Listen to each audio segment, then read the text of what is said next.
During Europe's Middle Ages, the knowledge and advancements in healing arts that had been developed during the Roman Empire were largely lost or forgotten. Medical care was limited, with few trained doctors or hospitals available to the general population. Instead, traveling physicians offered limited medical treatments, often with little knowledge or understanding of the human body. In contrast, medical science flourished in the Islamic Golden Age. Scholars and physicians made significant advances in areas such as anatomy, surgery, pharmacology, and medical ethics. These developments were based on earlier Greek, Roman, and Indian medical knowledge, which was translated and further developed by Islamic scholars. The movie opens with a glimpse into the harsh realities of life in 11th century England, where we meet the resilient protagonist, Rob Cole. As the eldest child in his family, Rob is burdened with the responsibility of being the sole breadwinner. He works in the perilous mines, trying his best to provide for his mother and two younger siblings. One day, a traveling physician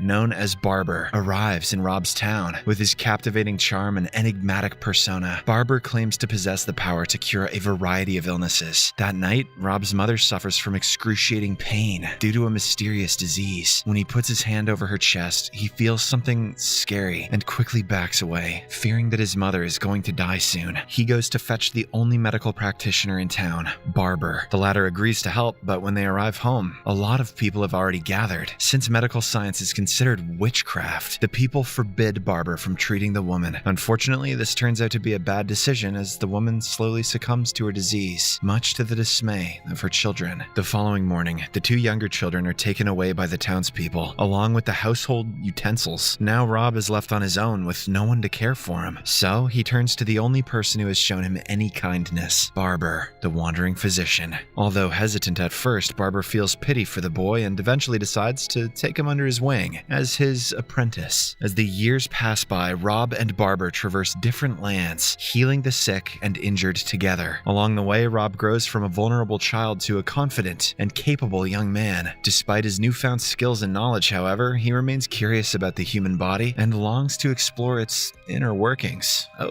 He is also desperate to learn about appendicitis, the illness that took his mother's life. One day, Rob tells Barber that he wants to see what lies beneath the skin of a human body. However, since operations and surgeries are considered punishable by law, Barber warns him to never speak of such things again. Months later, Barber's failing eyesight due to cataracts begins to hinder his work as a physician. One day, a farmer arrives at their wagon seeking a tooth extraction. As Rob assists in the procedure by holding the patient still, he feels a familiar sensation of impending death. This is the same sensation he noticed the night his mother passed away. Lo and behold, the patient also passes away on the table, proving his hunch correct. After a while, a distraught Rob confides in Barber about what he experienced. He says that he can sense if a person is going to die. However, Barber dismisses his concerns as mere superstition, unwilling to believe that Rob possesses any special gift or intuition. That night, a mob of angry townspeople gather outside their wagon, accusing them of witchcraft and blaming them for the farmer's death. They then beat up the two and throw them out of their city. Hey, you! Stop helping! Yeah, stop helping us out. Despite his vision problems, Barber continues to teach Rob the basics of medical treatment and entrusts him with the care of their patients. As his condition worsens, he is forced to rely more and more on Rob's skills and expertise. One day, a patient suggests that Rob take his master to a Jewish healer, as they are known to have the ability to cure blindness. Rob is skeptical since blindness is considered almost impossible to cure in these times, but nonetheless, he decides to give it a try as he is desperate to help his master. The following morning, Rob and Barber arrive at the Jewish doctor's residence and begin the treatment. The procedure takes days and nights, but at the end, Barber miraculously gains his eyesight back. Rob is stunned that medical science has come this far, so he curiously asks the doctor where he got all of his information from. In response, the latter reveals that he was taught by the greatest physician of all time, Ibn Sina of Isfahan. Amazed, Rob expresses his desire to travel there, but the doctor reveals that he will be killed before he can reach it. He further explains that in the land of the Muslims, they do tolerate the Jews, but not Christians. This is a heavy blow to Rob's aspirations, but he is still determined to make it to Isfahan and learn under the tutelage of Sina. His dream is to become a Hakim, the greatest of all the healers. Barber tries his best to talk Rob out of it, but the boy seems to have made up his mind. He is tired of the incompetence of the medical treatment they have been performing until this day. So, in order to broaden his knowledge, Rob bids goodbye to his master and starts the new journey of his life. After traveling for many months, months, Rob arrives in Egypt. Before leaving for Isfahan, though, he decides to disguise himself as a Jew to avoid any potential danger. He undergoes circumcision, and adopts the name Jesse Ben Benjamin to blend in with the Jewish community. He also watches every episode of Curb Your Enthusiasm for preparation. During his journey, Rob joins a group of Muslim travelers and meets a woman named Rebecca. As they travel together, they come across a village that has been recently attacked by the Seljuks, a group of nomadic tribes who believe they are chosen by Allah to punish sinners. The only survivor of this attack is a little girl, whom Rebecca decides to take with her. Rob, using his medical expertise, helps take care of the girl, impressing everyone around him. In the next scene, the group is caught in a terrible sandstorm in the desert. Many are killed on the spot, while the others get lost in the chaos. At the end of the day, only Rob and one other person remain. However, when the other person catches Rob praying to Jesus at night, he attacks and kills him, leaving Rob to continue on his own. And after a few more days of excruciating walking, he finally makes it to Isfahan. Rob rushes to enroll in the medical school, hoping that he can finally meet the legendary Ibn Sina. But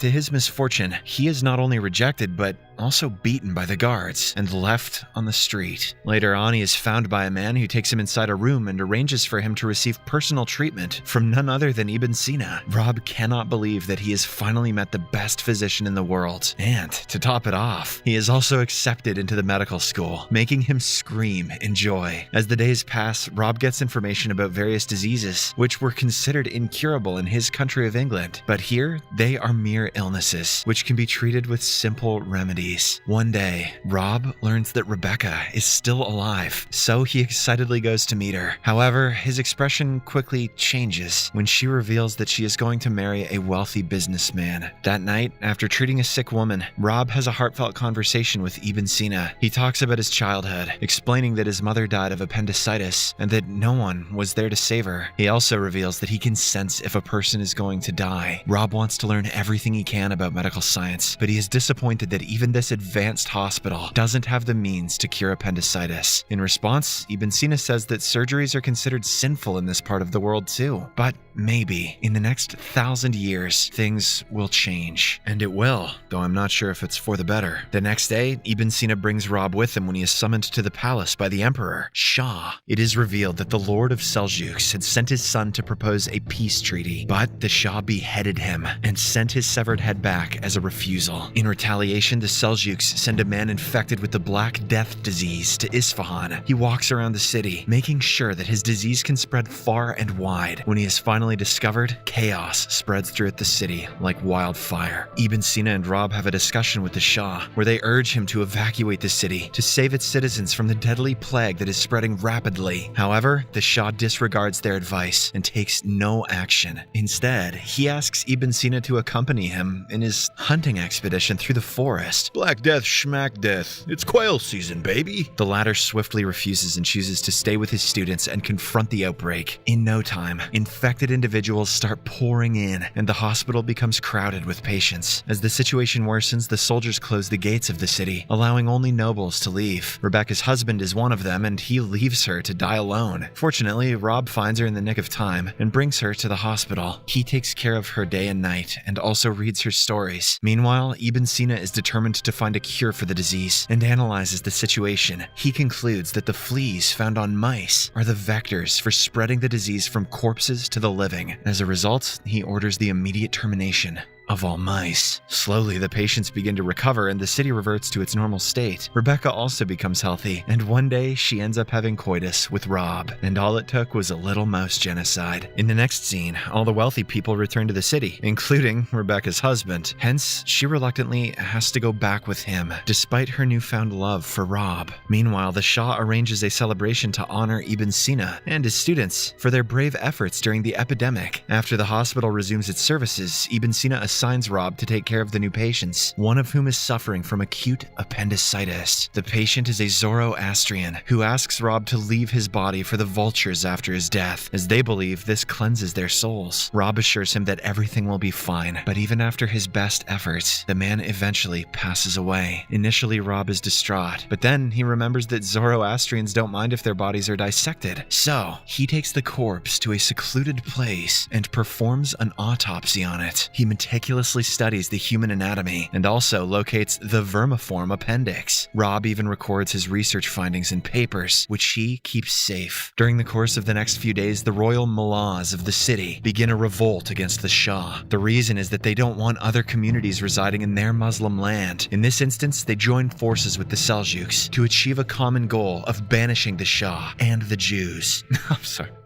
It's not funny. The ultimate aim is for the mullahs to rule over Isfahan, with the Seljuks using it as a stepping stone to conquer all of Persia. Meanwhile, Rebecca discovers that she is pregnant with Rob's child and goes out to look for him in the city. To her dismay, she sees him being taken away by the mullahs, who have accused him of necromancy due to his research on human anatomy. To make matters worse, her husband finds out about her adultery and hence sentences her to death by stoning. The following day, Rob is brought to court, where the mullahs accuse him of being a necromancer and portray Ibn Sina as his accomplice. They also present the dissected body as evidence against them. As a result, the court sentences them both to death. The common people are enraged that a Jewish man has come to their city and committed a sin, so they hurl angry comments at him. This makes Rob very upset, so to save himself and also the Jewish community, he confesses that he is actually a Christian. Unfortunately, no one believes him. Yeah, look at his dick. He's a Jew. And his sentence is not reversed. Inside the confinement cell, Rob pleads for his master's forgiveness. Ibn Sina tells him that he considers him his greatest student, who has contributed greatly to the field of medical science. But his recklessness will now cost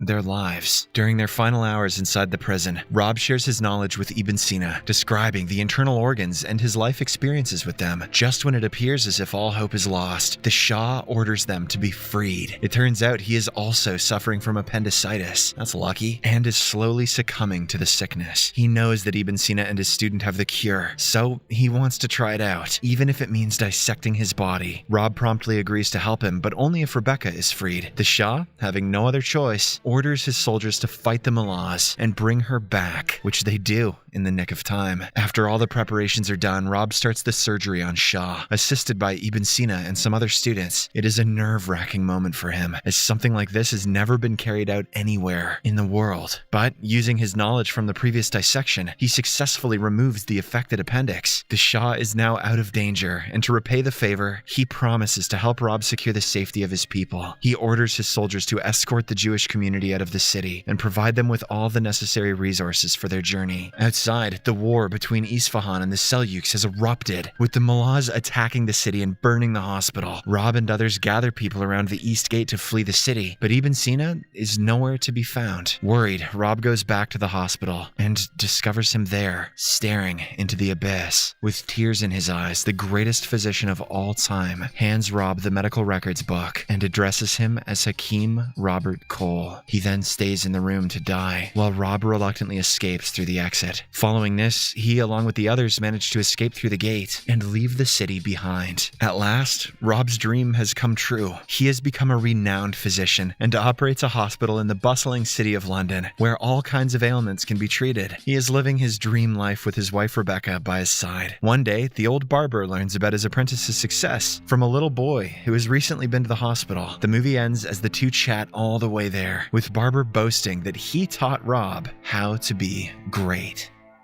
Subscribe for more videos like this, turn on notifications, and leave a like to help the channel out. Thank you for watching.